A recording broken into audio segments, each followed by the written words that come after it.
Bismillahirrohmanirrohim. Assalamualaikum warahmatullahi wabarakatuh. Bertemu lagi dengan saya Ibu Dwi. Bagaimana keadaan kalian semua? Semoga kalian dalam keadaan sehat walafiat ya. Amin ya robbal alamin.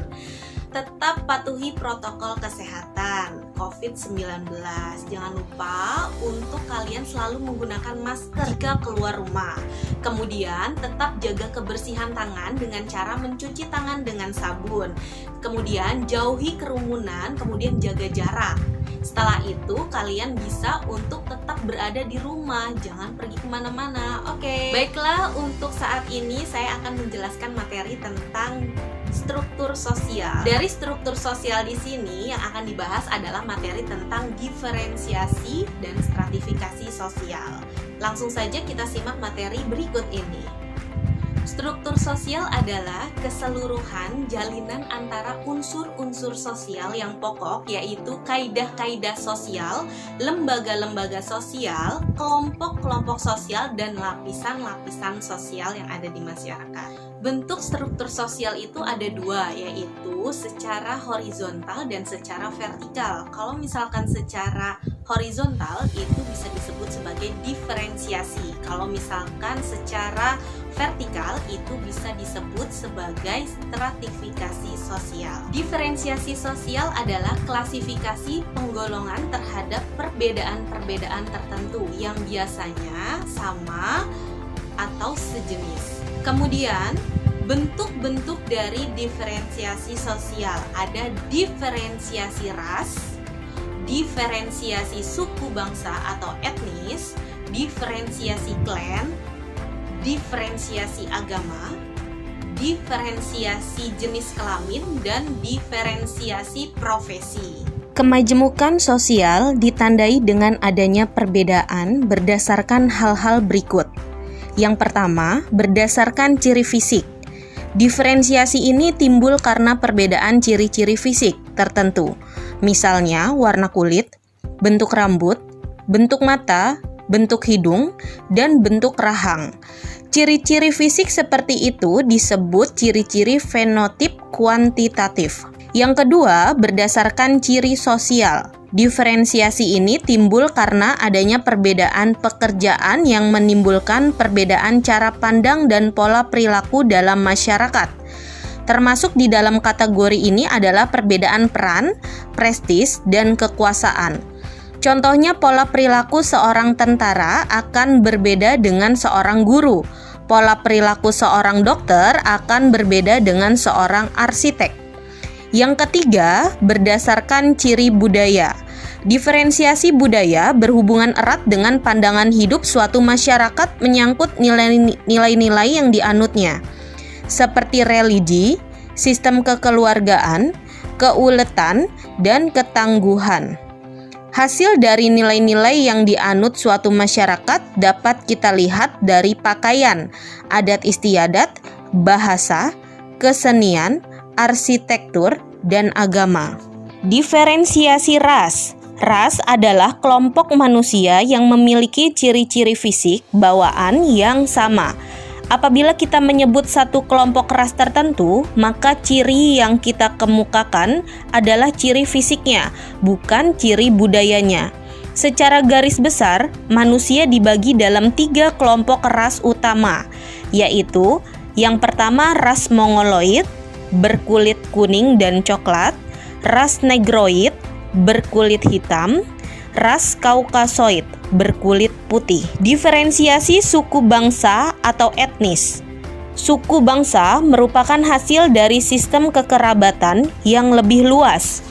Masyarakat dalam sistem kekerabatan ini tetap percaya bahwa mereka memiliki ikatan darah dan berasal dari nenek moyang yang sama.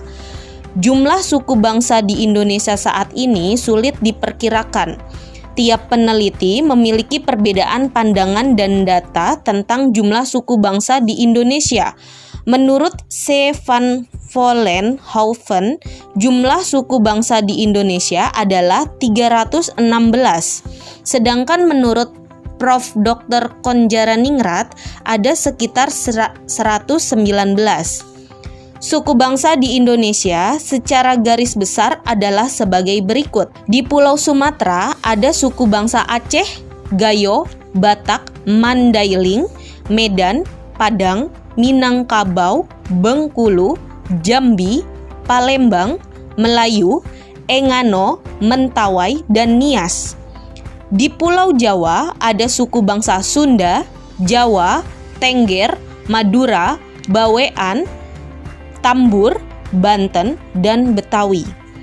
Di Pulau Kalimantan ada suku bangsa Dayak, Bulungin, dan Banjar.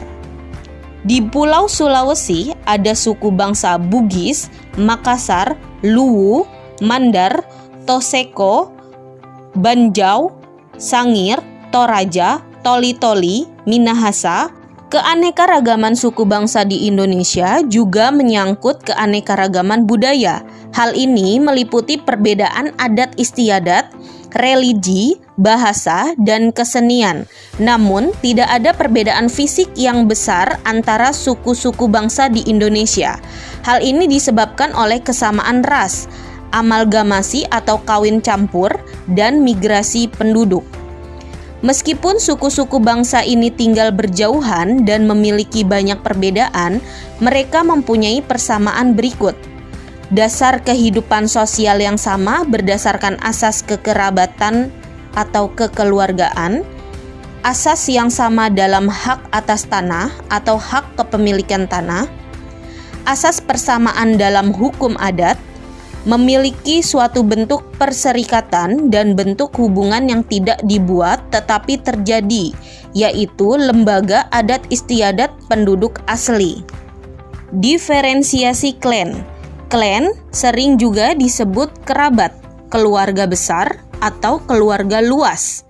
Klan merupakan kesatuan genealogis atau kesatuan keturunan. Religo magis atau kesatuan kepercayaan, dan tradisi kesatuan adat. Klan bersifat religo magis. Sifat religo magis pada klan tercermin dalam pandangan mereka tentang kesakralan hubungan kekeluargaan klan.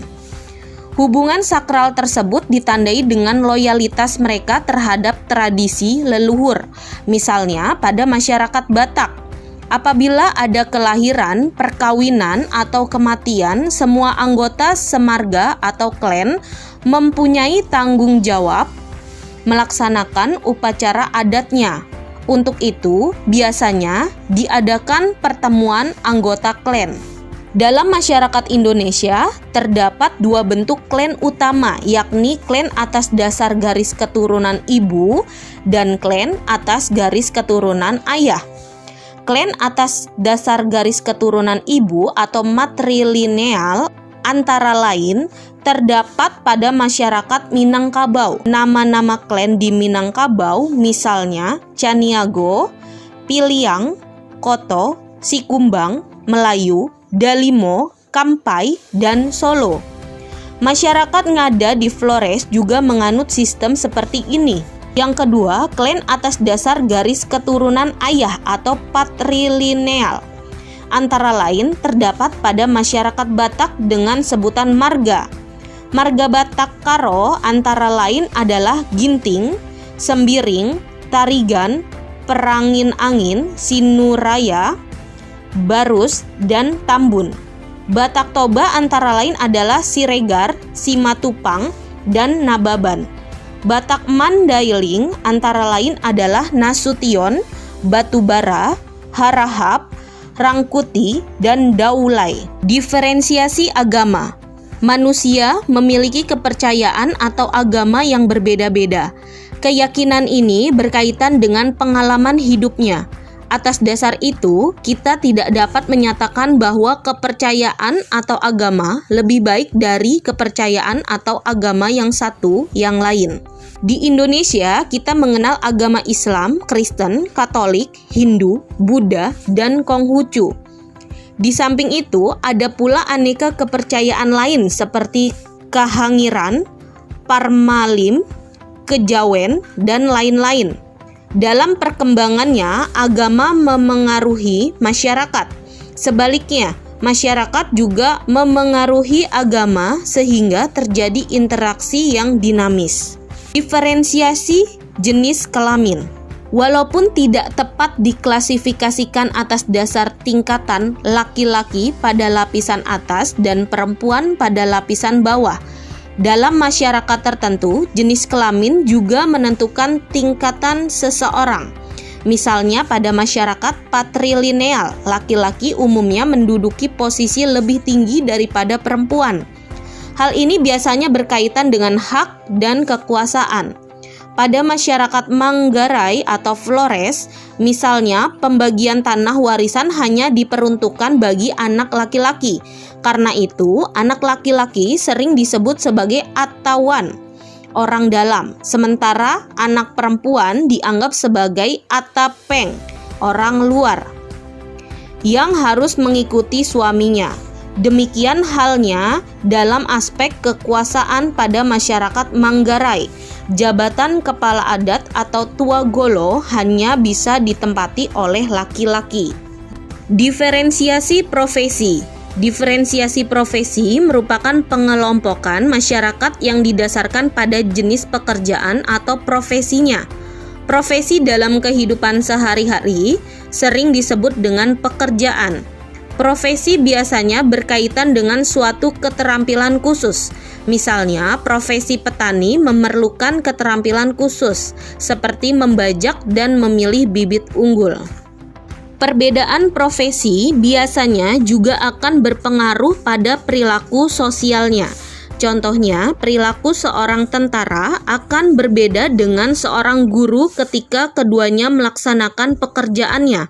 Namun, apapun profesi seseorang, sikap profesionallah yang akan dihargai masyarakat. Baiklah, itu tadi adalah materi yang telah saya sampaikan tentang struktur sosial, yaitu diferensiasi. Semoga kalian dapat memahaminya dengan baik ya. Baik, untuk selanjutnya materi yang akan saya sampaikan yaitu tentang stratifikasi sosial. Oke, cukup sekian dari saya. Terima kasih. Wassalamualaikum warahmatullahi wabarakatuh.